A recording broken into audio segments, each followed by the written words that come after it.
Now we can get to the good part, which is undressing this engine. It looks like it's going to be fun and a big dirty mess. As small as this engine is, it's just a whole cluster of crap on here. And the number one thing that I don't like about working on this engine is the dirtiness. With my GT350, that car was pretty much brand new. It was clean, the engine was clean, so I didn't get dirty. That's why when everyone would ask, how come you don't get dirty? The engine was freaking clean. This is a total opposite, just dirty everywhere. I pretty much learned my lesson last time with the orange shirt, how dirty it got. So I'm ready to get down and dirty just like everyone else does. This is what I mean in regards to just being a whole cluster of crap all over this engine. So the first thing I'm gonna start off doing is removing this short and stubby transmission off of it. So in order to get this transmission off, I'm pretty much going to wing it. I know there's a lot of stuff attached to it. I do see that there's some connectors, the starter, I'm pretty sure there's a hose here somewhere, and just a whole bunch of stuff. Once the transmission is off, then I can place the engine on the engine stand. Another thing that I don't like on any car are these connectors. They are always so hard, it's such a pain, and they can easily break. I fucking hate them. I feel like they're always just so awkward to remove. Okay, so now we're just gonna remove the ground wire from the starter. Gosh, so awkward getting into these spaces with all these hoses.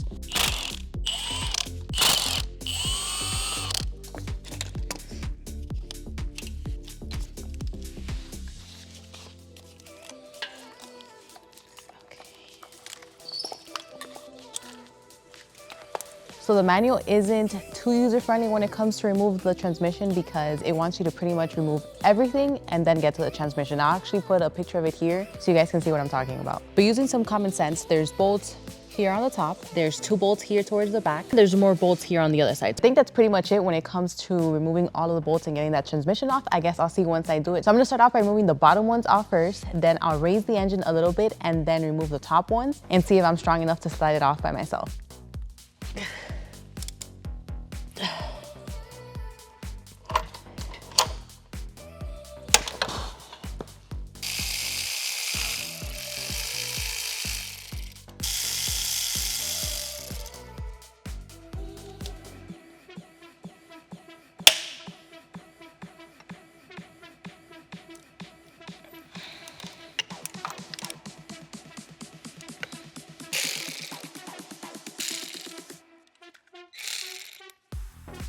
All of the bolts are off, but it doesn't seem to be coming off, at least when I tried doing it manually. I don't know if this transmission has ever been removed in the 30+ years of existence with this car. I mean, it should have, right, at some point for maintenance. So I'm just gonna try hammering it a little bit on each side to see if it starts separating, and if it does, then I'll try doing it manually again.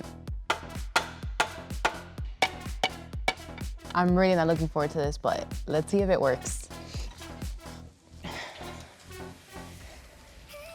So that didn't work, so let me just continue prying it on the sides because I see it separating, and then hopefully it's easier.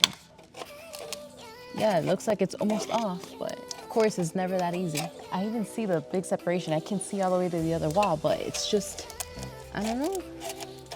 It's being a big hassle. I don't want it to just fall off right now. Okay. Come on. Let me try just a little more.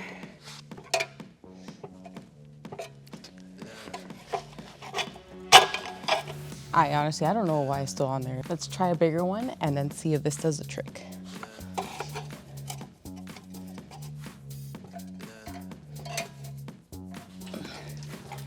Oh my God.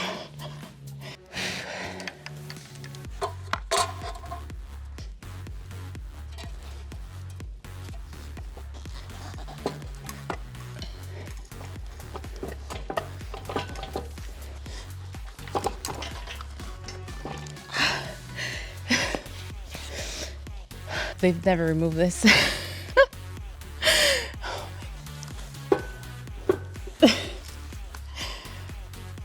It feels like I'm lifting at the gym. I should have had pre-workout for this.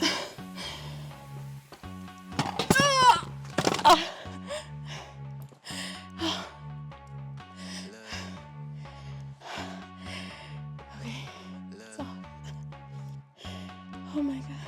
That was a show in itself. First of all, why don't engine lifts, at least this one, it doesn't have any locks. So that was a whole job in itself of having to hold it from it, having to roll into my face. So that was a lot in the first place. And the second thing was that I was worried if the transmission came off, then that engine would just come and swing to my face, but there was no way that I could control that. I mean, I was trying to, but then with all of my energy focused on removing this transmission, there was no other way that I could control it. So if anyone knows if there's any better way to remove this transmission off of the engine, not that I plan on doing this again, never do I want to do that again, then let me know down in the comments, because this was just a job in itself. And then once it came off, it came right on top of my fingers. I almost cried.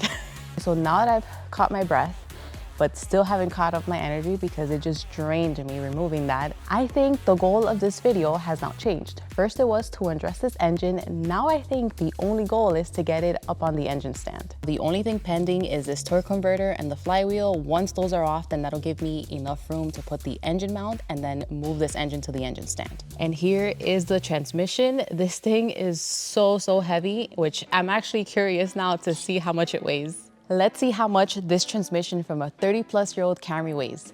Any guesses?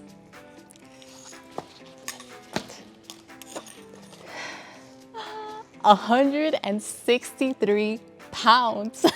I lifted it and carried it and put it on top of the scale.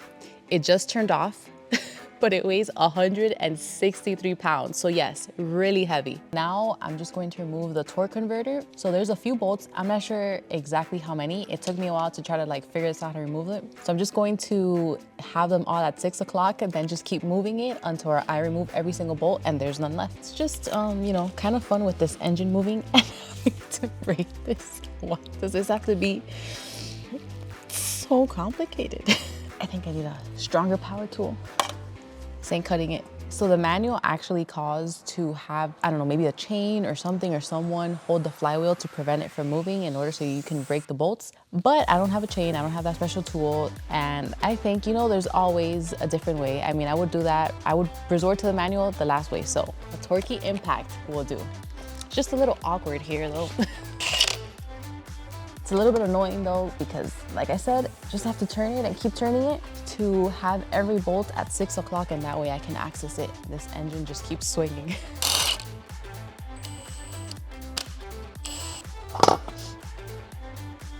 Torque converter's off. Now we just need the flywheel, just get these bolts. Once that's off, then we should be clear to put the engine mount and then finally put it on the engine stand.